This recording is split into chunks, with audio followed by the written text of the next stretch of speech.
রক্ত পাচার কাণ্ডে তোলপাড়ের মধ্যে এবার থ্যালাসেমিয়া আক্রান্তদের রক্তের যোগানে জোর দেওয়া হচ্ছে। অ্যাডভাইজারি জারি করা হয়েছে স্বাস্থ্য ভবনের তরফে। ঠিক কি নির্দেশ রয়েছে জানবো, আমাদের প্রতিনিধি সন্দীপ সরকার রয়েছেন টেলিফোনে। সন্দীপ, দেখো, 12টি ব্লাড ব্যাংকের ওপর রক্তদান শিবির করার ক্ষেত্রে যেহেতু নিষেধাজ্ঞা জারি হয়েছে, তো এই পরিস্থিতিতে থ্যালাসেমিয়া আক্রান্ত যারা রয়েছেন তাদের যাতে রক্ত পেতে সমস্যা না হয়, তাই অগ্রাধিকারের ভিত্তিতে থ্যালাসেমিয়া আক্রান্তদের রক্ত দিতে হবে এমন নির্দেশ রাজ্যের সমস্ত সরকারি ব্লাড ব্যাংককে উদ্দেশ্যে দেওয়া হয়েছে স্বাস্থ্য ভবনের তরফে।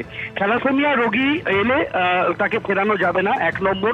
2 নম্বর হচ্ছে কোনো নির্দিষ্ট গ্রুপের রক্ত যদি না থাকে হাসপাতালে বা ব্লাড ব্যাংকে, তাহলে কাছাকাছি অন্য ব্লাড ব্যাংক থেকে জোগাড় করে দিতে হবে ওই থ্যালাসেমিয়া রোগীকে। রাজ্যের সব সরকারি ব্লাড ব্যাংককে এটা জানিয়ে দেওয়া হচ্ছে স্বাস্থ্য ভবনের তরফে। আমাদের রাজ্যে সরকারি ব্লাড ব্যাংকের সংখ্যা 89। রাজ্যে বেসরকারি ব্লাড ব্যাংক রয়েছে 73খানা। এই 73টা ব্লাড ব্যাংকের মধ্যে 12টি ব্লাড ব্যাংকের বিরুদ্ধে যেহেতু তদন্ত চলছে, তাই রক্তদান শিবিরের ওপরে নিষেধাজ্ঞা জারি রয়েছে। আর সেই পরিপ্রেক্ষিতেই এই অ্যাডভাইজারি জারি স্বাস্থ্য ভবনের। এর পাশাপাশি রক্ত পাচার কাণ্ডে স্বাস্থ্য ভবনের কাছে আজকে রিপোর্ট চেয়ে পাঠিয়েছে জাতীয় ব্লাড ট্রান্সফিউশন কাউন্সিল।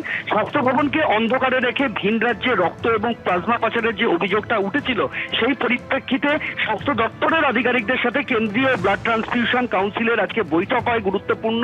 সেই বৈঠকের পরই এনবিটিসি কে এসবিটিসি জানিয়ে দেয় যে কোন কোন ব্লাড ব্যাংক এই ঘটনার সাথে যুক্ত এবং তদন্তের কি অগ্রগতি হয়েছে সে বিষয়ে এসবিটিসির কাছে অর্থাৎ রাজ্যের কাছে দ্রুত এই মর্মে রিপোর্ট চেয়েছে জাতীয় ব্লাড ট্রান্সফিউশন কাউন্সিল, এমনটাই স্বাস্থ্য ভবন সূত্রে খবর। ধন্যবাদ সন্দীপ।